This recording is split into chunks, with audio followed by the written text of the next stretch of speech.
So we got about 20 minutes before the UN emergency security meeting regarding Iran that was called upon by the United States. They're the ones that requested this emergency session, which is interesting. That the United States is the one that called for this session on Iran in the UN Security Council. All right, let me get ready.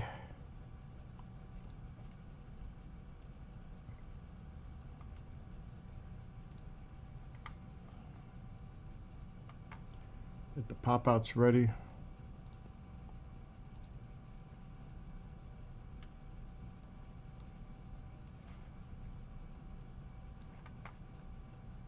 I'm not going to do it on TikTok. Let's go Rumble.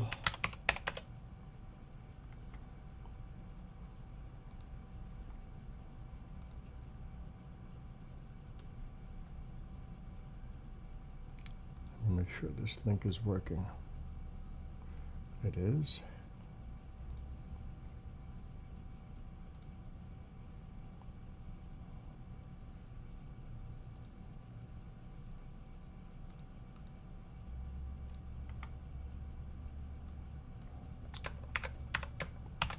UN Security Council regarding Iran. I'm doing this for Rumble. Emergency session requested by United States regarding ongoing Iranian crisis. Okay. All right, now that should be good. There we go. Oh my God, I spelled regarding wrong. Regarding. Oh my gosh, that's crazy.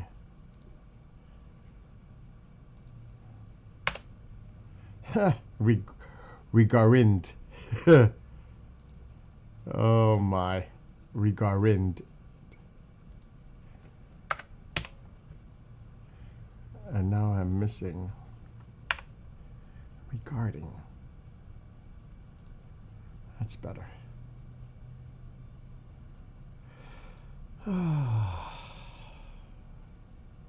It's like slow down. Slow down. And Kevin, thanks for removing that comment. I don't like to give them the time of day for stupid remarks like that, but I'm glad you got it. Because it was wrong, wrong, wrong. It was wrong on three. First of all, I'm not 60 years old. Secondly, I'm not in a basement. And thirdly, this house is below. I co-own this house with Mom. It's not Mom's house alone. It's also my house. Do I need to show the deed? I was cracking up when I viewed the comment because that's that typical trope. Yeah, it's just another guy that's in his mom's basement streaming. I say, then you do it and you try. That's the best you got. That's why it's important to have mods. All right, so before we cover this, remember that outage yesterday? Yeah, but give some leeway, you know, on the obvious stuff is obvious. You know that. But I give people the right to speak their minds, you know, that's the way it should be. But if they get disrespectful and use profane language, that's different. There's no reason for people to offend other people here or offend me. Anyway, remember that outage yesterday, Verizon? Well, the Daily Mail put this out there. Oh my God. Oh no. What's up? I'm live streaming. I just started. The UN is going to have an emergency Security Council meeting that the United States requested in like 15 minutes. Waste of time.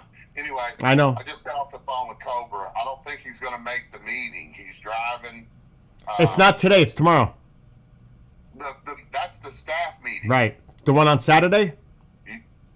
No, tomorrow. What time is that one? At 1 o'clock, I think. Confirm? Margie sent a message to us. Yeah, I know. I'm I'm a little confused. We got two meetings tomorrow, a staff meeting and a meeting with Cobra. Oh, there's a meeting with Cobra tomorrow? I thought that's what you just said. No, today was the meeting at 4:30 Central Time. But Cobra just called me and said he ain't going to be able to make it. Oh, okay. Thank you for the clarification. Anyway, let me go because I'm streaming. I'm going to do some stuff right now. Fuck that stream. I'm live. Bye. Bye. Bye. Oh, my God. All right. Anyway. So it happened in New Jersey. Officials believe a network server in New Jersey going down was a likely trigger. But they're saying here, no signs of tampering or hacking by cyber criminals have been found so far. Yeah, okay. But here's what DigiWarfare says, that the cyber warfare experts are very suspicious about the cyber being able to spread across the entire U.S. within minutes. True single-point failures shouldn't cascade this way in a properly engineered system, and the silence on exact causes only heightens doubts. And they have built-in redundancies, including spread-out data centers, blah, blah, blah, blah. So they're trying to say, no panic here, nothing to see here. But yet, a lot of suspicion that it was a cyber attack. You know what I mean? A lot of suspicion. I mean, question. I always say question everything.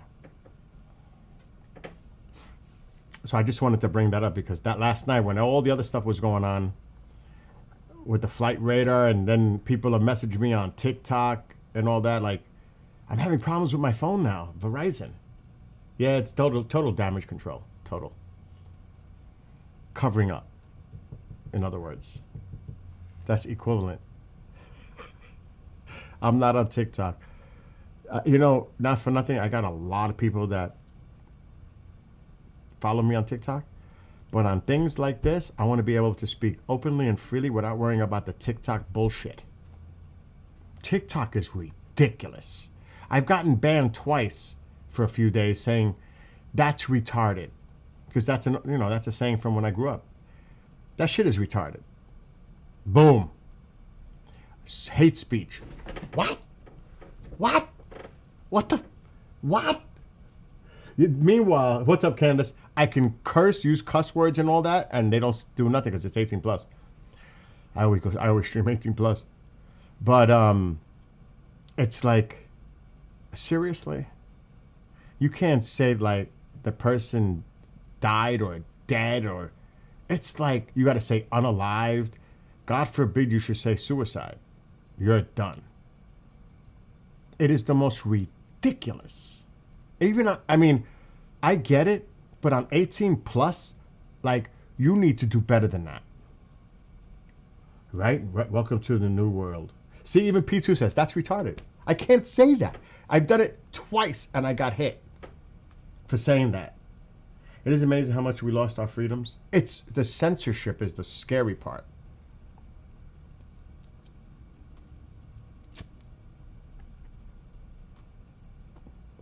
For real. Why do you think Rumble, which I'm streaming on right now, why do you think Rumble became such a big deal? Because of what was going on in YouTube 2020.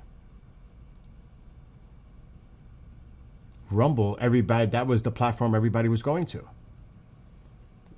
I have Rumble. I'm streaming to Rumble right now.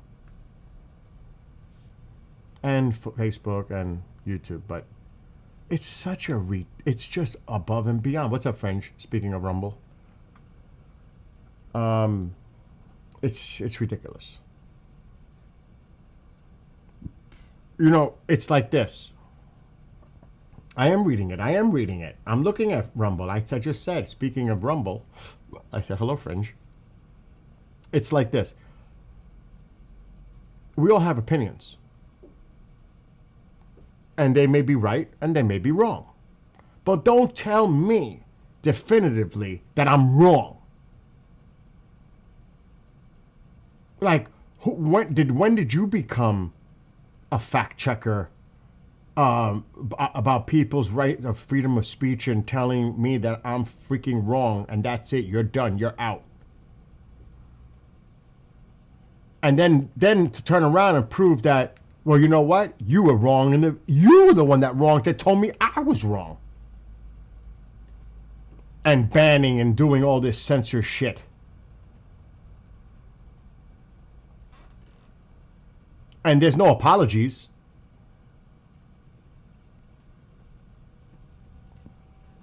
Anyway, I'm done with that rant. I'm expecting a whole lot of nothing burger. Even if we seen anything, nothing ever comes from the Security Council. It's a paper tiger in the worst way. I just want to hear what the United States has to say. Because of the last few days. We know what Iran's going to say. We know what Russia's going to say. We know what China's pretty much going to say. But I'm curious the wording and what the United States rep says, because that's the person that called for this session. I don't want to read too much into it, but I'm curious to see what is said. Does that make sense? Oh my God, Kevin, it is bad. Like, I love playing music. Like, I just don't, I'm doing this, but usually I game, I play music and all that. I skywatch, I do all that. And I like listening to music. I can't play music unless it's mine. Or copyright, royalty free, all that bullshit. There was a time when I could do this on YouTube before all that other stuff kicked in with the record labels and the companies and everything else doing what they did. It kind of reminded me of Napster from the past, or LimeWire. And then they did that. That's crazy. On Rumble, you can do what you want. Still, thank God. Facebook, forget it. YouTube, forget it. TikTok is okay with that so far with the music-like stuff. Because I love music. And that just burns me. What happened? Nothing happened. We're going to watch the UN session, Security Council session.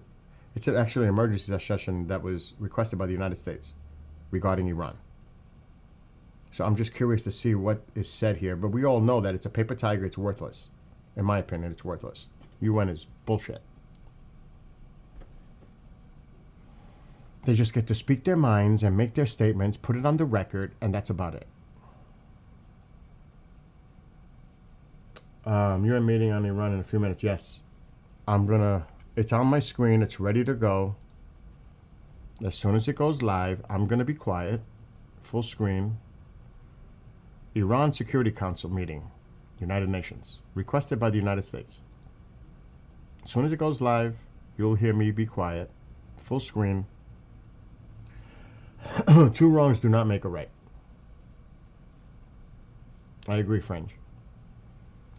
Could we have a crazy timeline where somehow Iran hands themselves in due to their sheer shame? Are you what? They feel? Can we have a Hollywood moment where these mullahs oh my gosh. Wishful thinking. That sounds more like a fantasy science fiction film. I don't mean to, I'm just saying. Sep. I'm just saying, Sep. That. Oh my God. What the heck was that?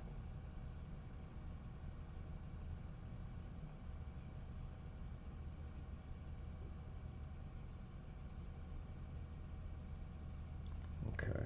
I was just Random. Let me see if anything's coming in Telegram before we start. Nothing. Quiet across the board.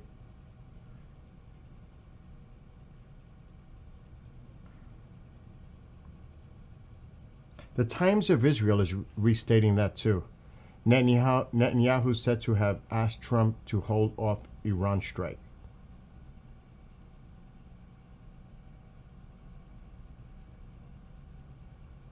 This is the Times of Israel is reposting.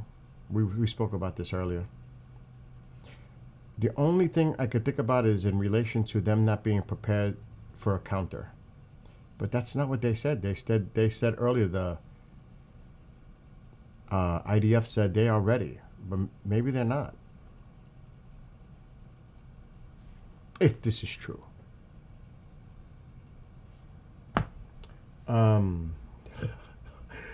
Oh my God. So, and stock market, a lot of people have been saying that. Look at when did the United States hit Venezuela? On a Saturday morning, early? When did Midnight Hammer happen? Was it a Saturday night, Sunday morning? Is that coincidence, or are they concerned about how it affects the stock market? A lot of people have been saying that. It has to do with the market, the effect on the market.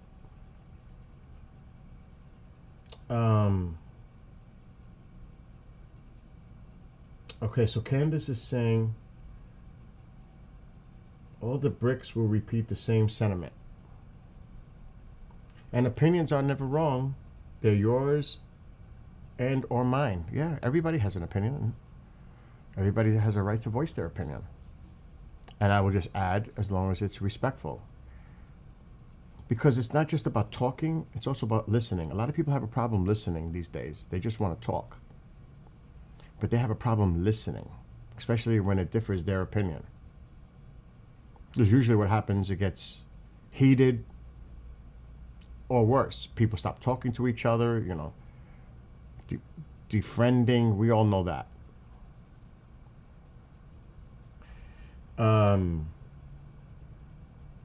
Sunday, June 22nd. Yes, Midnight Hammer. It was Sunday. It's a U.S. thing at 2, yes, 2 Central. And hello to, Navi, I'll just say Navi. What's up, P2? Candace, of course. Fringe, Kevin, Sep. The people that are coming in. And it should be starting momentarily. It says 3. That's in 3 minutes. My time. Eastern. So I'm all ready to go. The countdown says 2 minutes and 29 seconds. Anyway, flight radar, I haven't checked it. You're not going to see much. And I think many of us are on the consensus that they're waiting for the carrier to move into position, if anything.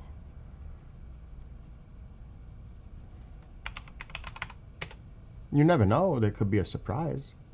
Do you think it would happen during a UN security meeting? All right, so here's the military. But again, like somebody mentioned earlier, they're not going to show you nothing that they don't want you to see. And that's absolutely true. I see one. This is a C-17. If I had to guess, just by, yeah. They're not going to show you much. All right, let's disable this. And you can see traffic over Iran, the typical traffic over eastern Iraq. So things look normal, as normal as they can be looking.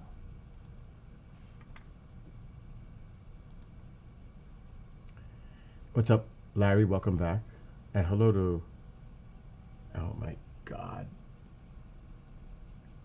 I'll just say MC because I don't have my reading glasses on. And I have 4 monitors. If you saw my setup, it's kind of cray-cray. Um, and yes, it was earlier reported that a Canadian died in Iran. The foreign minister, the Ministry of Foreign Affairs. Okay, I'm just checking. It should be coming on any second. Yeah, it's looking normal right now. Folks, global policies and wars resolve like a board game.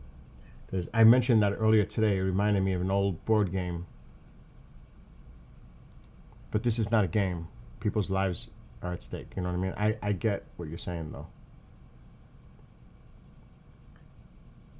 Okay. Candace is saying Iran will come in 3 waves. Watch.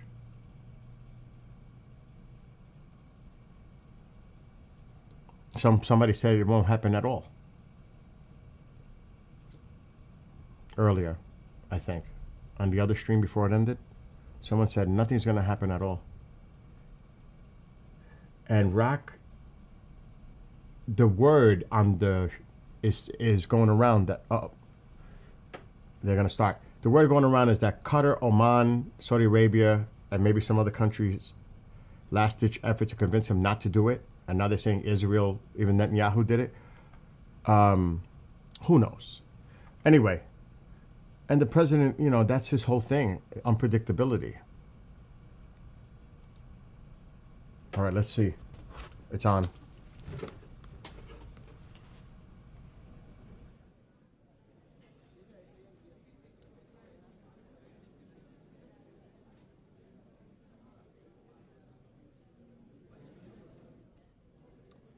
The great thing about having a mixer board connected to all this is even if they sound low, I can boost it up in so many different ways. If you notice on other streams, it's not their fault. If they don't have the proper equipment, they can only boost the volume so much. You know what I mean? It's not their fault. They just don't have the proper equipment to compensate for that. Which if they're streaming, they should invest on the proper equipment. It's just my opinion. You want? I'll show you guys maybe later this crazy setup that I have. But I work. This is part of my job, so it's necessary. Some people already know that, but I'll show you quick. It's cray, and I do have a mess, so forgive the mess. That's a computer I built. That's my mixer board, and I got monitor 1, monitor 2, monitor 3, monitor 4. The boom mic. I got a whole bunch of stuff here. This is A10 where you can hook up multiple HDMI connected cameras, or my Xbox is connected to that. It's cray. So there's a lot of stuff in front of me. Just to give you a little insight.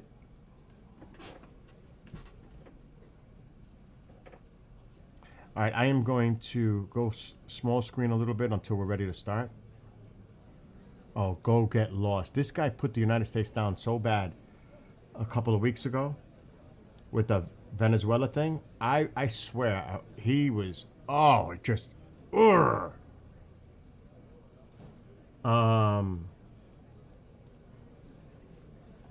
yeah, I've heard that sentiment too, that people are saying taco. I've seen people mention that on X a lot. Yeah, the apping session is about to begin.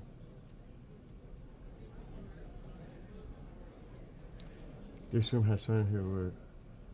Oh my gosh, can you imagine? So somebody else mentioned this room has so many people's blood with their on their hands. The number would total up to a small nation. That's an interesting perspective. Curious of what you do for a living. I'm a producer for a network that does a lot of live programming. I'm actually in transition right now.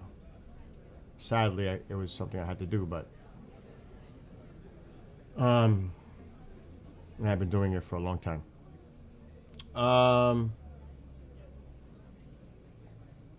That's why I have all this equipment. It's really work related.